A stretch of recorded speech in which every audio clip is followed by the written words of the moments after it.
কঠিন পথে যে যাত্রা সহজ মনে হয়, তা আমার মা বাবার আশীর্বাদের প্রভাব মনে হয়।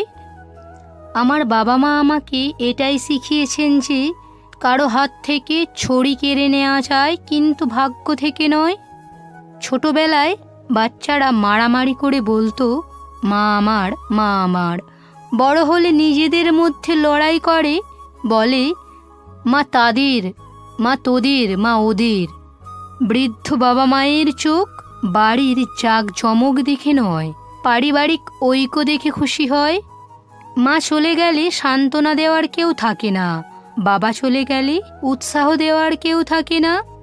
তুমি যদি ঈশ্বরের কাছে কিছু চাইতে যাও, তবে তোমার মায়ের স্বপ্ন পূরণের জন্য প্রার্থনা করো।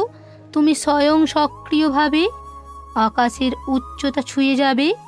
সবাই জানে কিভাবে একজনকে কাঁদাতে হয়, সবাই জানে কিভাবে একজনকে হাসাতে হয়। যে কাউকে কান্না থেকে সান্ত্বনা দেয়, সে হলেন একজন বাবা। আর যে তাকে কাঁদিয়ে দেয়, সে নিজেই একজন মা। শৈশবে যে আঘাত লেগেছে আর মায়ের কোমল নিঃশ্বাস বলেছি, এখনই ভালো হয়ে যাবে, সত্যিই তো আজ পর্যন্ত এমন কোনো মলম তৈরি হয়নি। আমরা বিনে পয়সায় বাবা মায়ের ভালোবাসা পাই। তারপর পৃথিবীর প্রতিটি সম্পর্কের জন্য কিছু না কিছু দিতেই হয়। বাবা মা পৃথিবীর সবচেয়ে বড় আশীর্বাদ। মা না থাকলে হৃদয়কে সান্ত্বনা দেওয়ার কেউ নেই, আর বাবা না থাকলে জীবনের দৌড়ে উপদেশ দেওয়ার মতো কেউ নেই। মায়ের খাবার আর থাপ্পড় দুটোই অসাধারণ ছিল। তুমি যতই খাও না কেন, পেট ভরে না।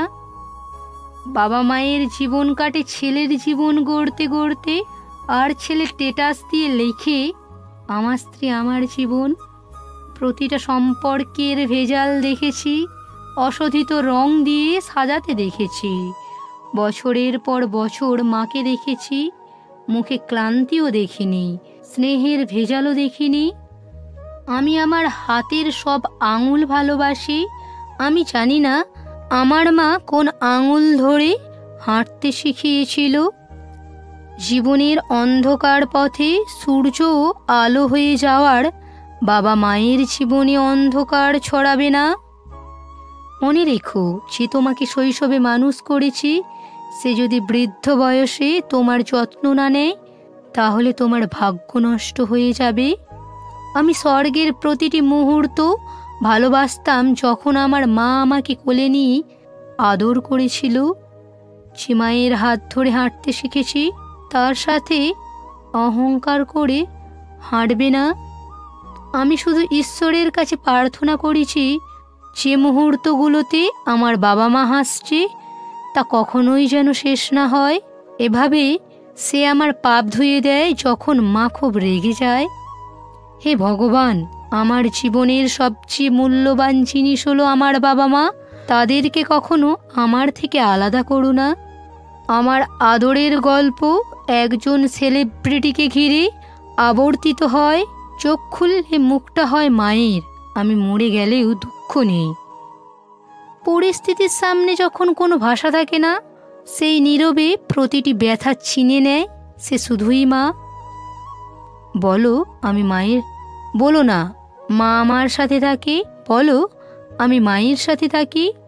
সেবা করলে তোমার শরীর ভালো থাকবে, সব কিছু ভালো থাকবে। বাবা মার আনুগত্য করলে আমার জীবন ভালো হবে। বাবা মা হলেন জীবনের সেই নক্ষত্র, যাদের আশীর্বাদের আলো কোনো দুঃখের সামনে দাঁড়াতে পারে না। বাবা মা কখনোই ভুল করে না। ভুল সিদ্ধান্ত নিলেও তাদের উদ্দেশ্য পরিষ্কার। তাদের উপর কখনো রাগ করো না। শুধুই বাবা মাই ভালোবাসতে জানে, বাকিরা সব শুধু কথা বলতে জানে। নিশ্চয় মানুষ দুশ্চিন্তার প্রদীপ নিভিয়ে ঘুমায়, কিন্তু ভাগ্যের সন্ধে জ্বালিয়ে ঘুমায় যারা। মায়ের পা টিপতে টিপতে ঘুমায় তারা, প্রতিদিন স্বর্গের স্বপ্ন দেখে তারা। বাবা মায়ের হাত ধরো, মানুষের পা ধরতে হবে না। মা সবার জায়গা নিতে পারে, কিন্তু মায়ের জায়গা কেউ নিতে পারে না। ওরা আমার হাত ধরে হাঁটতো, এখন ওরা আমাকে পথ দেখায়, আমার সন্তানরা আমাকে বাঁচতে শেখায়। এটাই প্রতিটা বাবা মায়ের কাম্য। আমার ভাগ্যে একটাও দুঃখ থাকে না। যদি আমার ভাগ্য লেখার অধিকার আমার মায়ের হাতে থাকতো। পিতামাতার চেয়ে দয়ালু পৃথিবীতে আর কেউ নেই। তাদের ঋণ শোধ করতে পারে এমন ধনীও কেউ নেই। পৃথিবীতে বাবাই একমাত্র ব্যক্তি যিনি চান তার সন্তানরা আমার চেয়েও বেশি সফল হোক। আজ আমরা সে সুবাস নিয়ে ঘুরে বেড়াচ্ছি, তা আসলে আমাদের বাবার ঘামের সুবাস। মা এমন একটি ব্যাংক যেখানে তুমি প্রতিটি আবেগ এবং দুঃখ জমা করতে পারো, এবং বাবা এমন একটি ক্রেডিট কার্ড যিনি কোনো ব্যালেন্স না থাকা সত্ত্বেও আমাদের স্বপ্ন পূরণের চেষ্টা করে। সন্তানদের প্রতিটা ইচ্ছে পূরণে আজীবন কাটিয়ে দেয়।